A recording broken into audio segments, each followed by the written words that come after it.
Boy, the Democrats have to learn that what got them where they are is not going to get them where they want to be. But I know the secret to their success.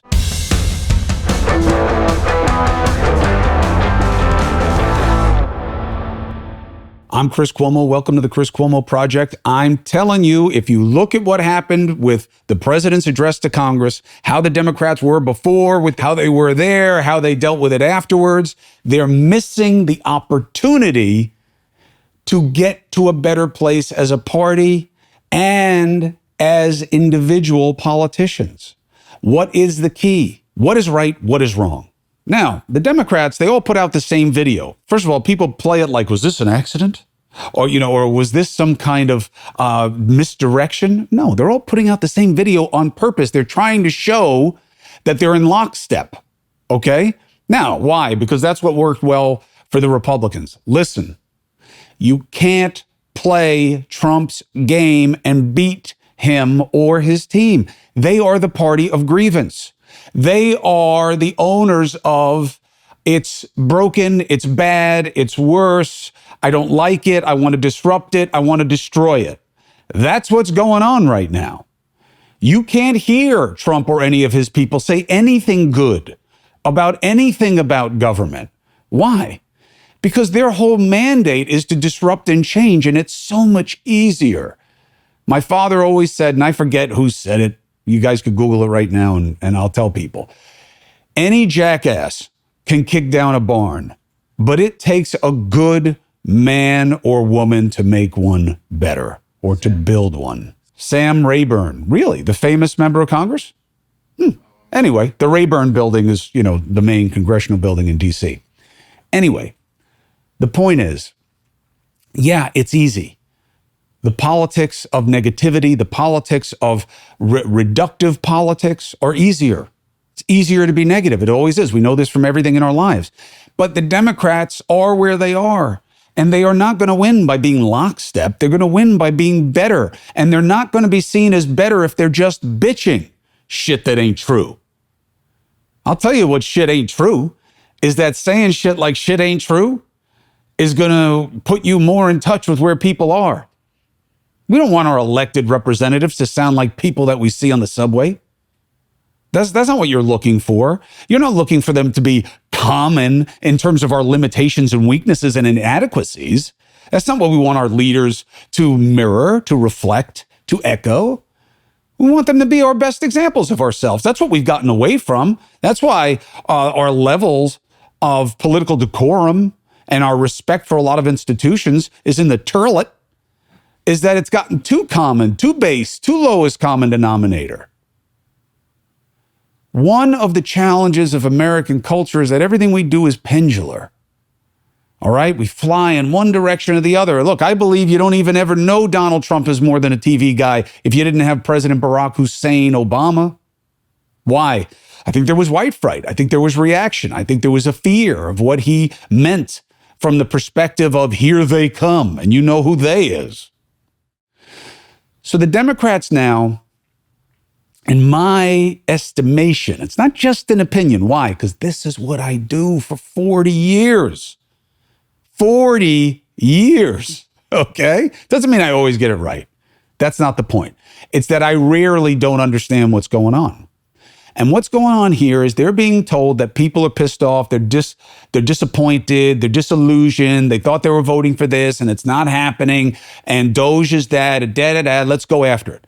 But you don't understand, that doesn't change people's desire for better and for change and for disruption. And you now just seem like you're defending the status quo, when instead, you're better off not saying shit ain't true. Talk about what is true. Talk about what the strengths of our systems are when they're working the right way and what needs to be done and what ideas you have to make it that way. You will have plenty of opportunities. There's plenty of wood to chop. There's plenty of wood to chop because there are so many things that people want to be better. Okay? People don't get psyched to vote for someone who's telling them that everything sucks. They're doing that out of desperation. All right? I don't believe in regret. I don't believe in the utility of it unless you're learning from something and then being different in the present and future. Otherwise, it's just bullshit. We use it as an excuse. Negativity is a proxy for insight in the media and in our politics. So we rake people over their coals because we breed on negativity, and it's easier to get somebody about their past and your gotchas and your personal bullshit. But it's not what works best for anybody in their personal lives or politically. Don't focus on what Trump says. Why? He's not like other politicians or presidents where that is putatively what is policy. It's not.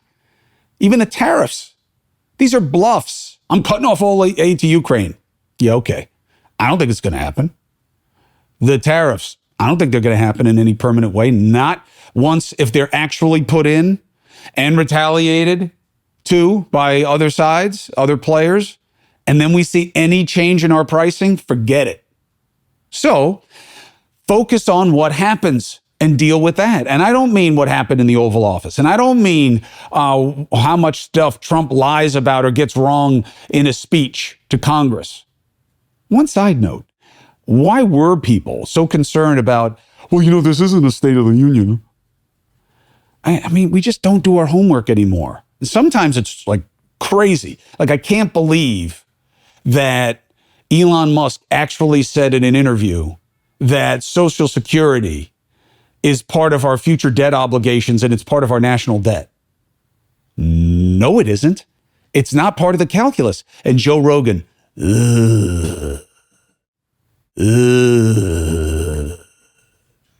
really? 40, 50 million, 60, 70 million followers? Social Security, if you look at our future debt obligations, this is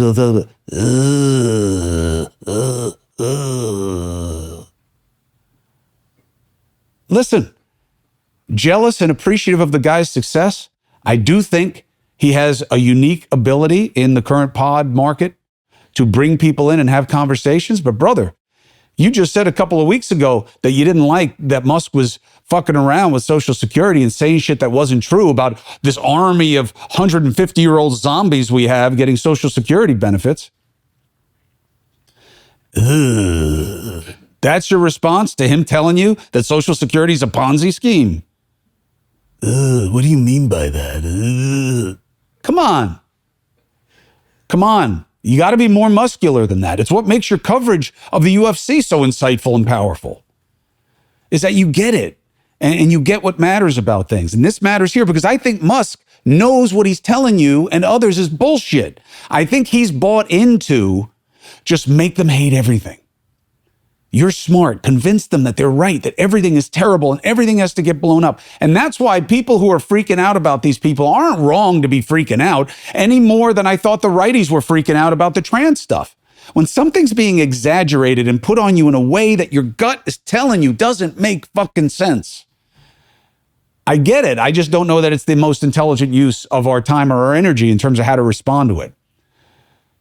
This whole Third Reich, Fourth Reich bullshit. I don't believe in that. I think that's nonsense. It's not going to happen here. Oh, but it could. A lot of things could happen. I don't think it's going to happen. Any more than I think you can have an army of high school female athletes who look like me. Hopefully they have better knees. Otherwise, you won't have to worry about them being superior on the field because they'll just be rickety and old. The Democrats need to see where the light is, not just the heat. The heat is Trump's words. The heat is saying everything sucks. The heat is disruption.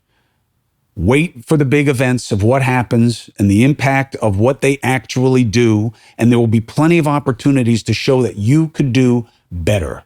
Not that what everything he does sucks. They own grievance. You don't. Go with your gut about what makes you your best. You never saw a video like that from Senator Daniel Patrick Moynihan that you're seeing from Elizabeth Warren. You never saw that video. You never saw Mario Cuomo make a video like that.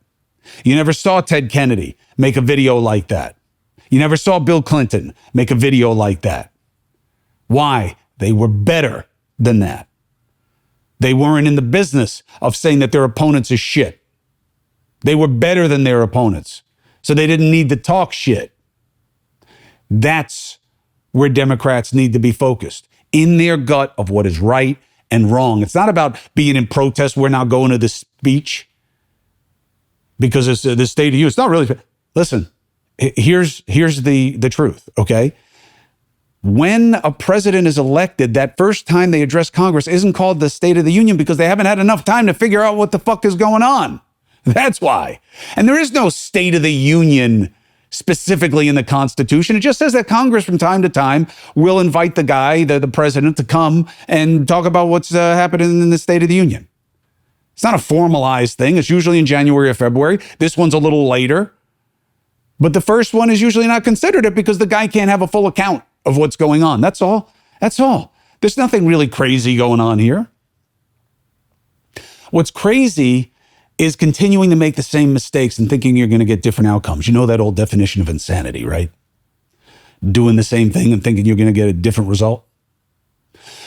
The Democrats making videos being in lockstep. Be lockstep about better ideas, better solutions.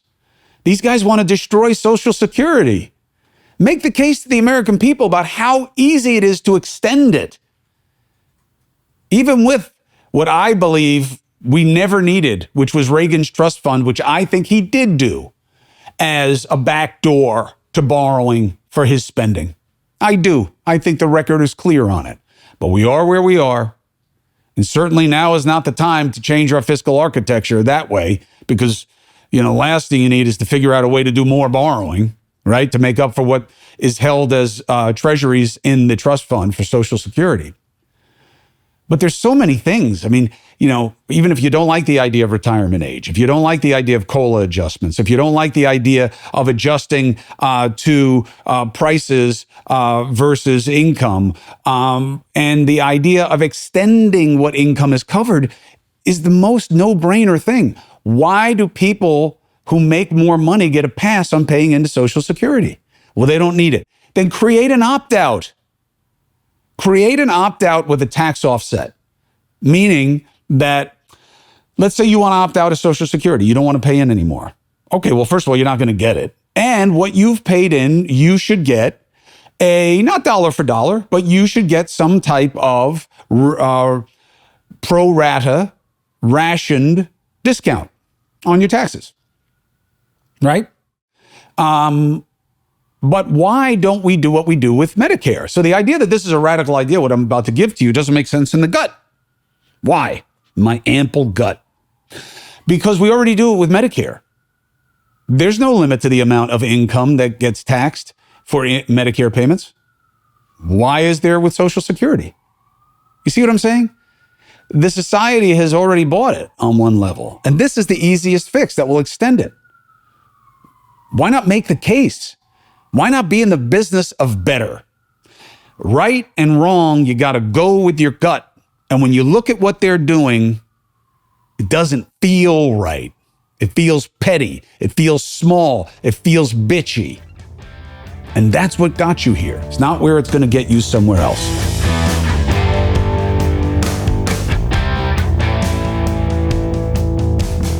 Or am I wrong? You tell me. Chris Cuomo here. Thank you for subscribing and following at the Chris Cuomo Project. Thank you for checking me out on News Nation, 8 p and 11 p Eastern every weekday night.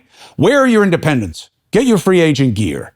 And I like the show, but the ads. Subscribe at the Substack. Oh, I see that you're getting a little bit less flubbery fitness. Yes, I am. How? Check out the Substack. Oh, how did it ever go with your long COVID? I love your tan. It's not tan. It's mast cell activation from long COVID. How do I know? Subscribe to the Substack. And my doctor is on there telling you what I am doing and what we have learned about long COVID and vaccine injuries. It's all there. Only $5 a month, $50 for the year. Come on, that's value. Let's get after it.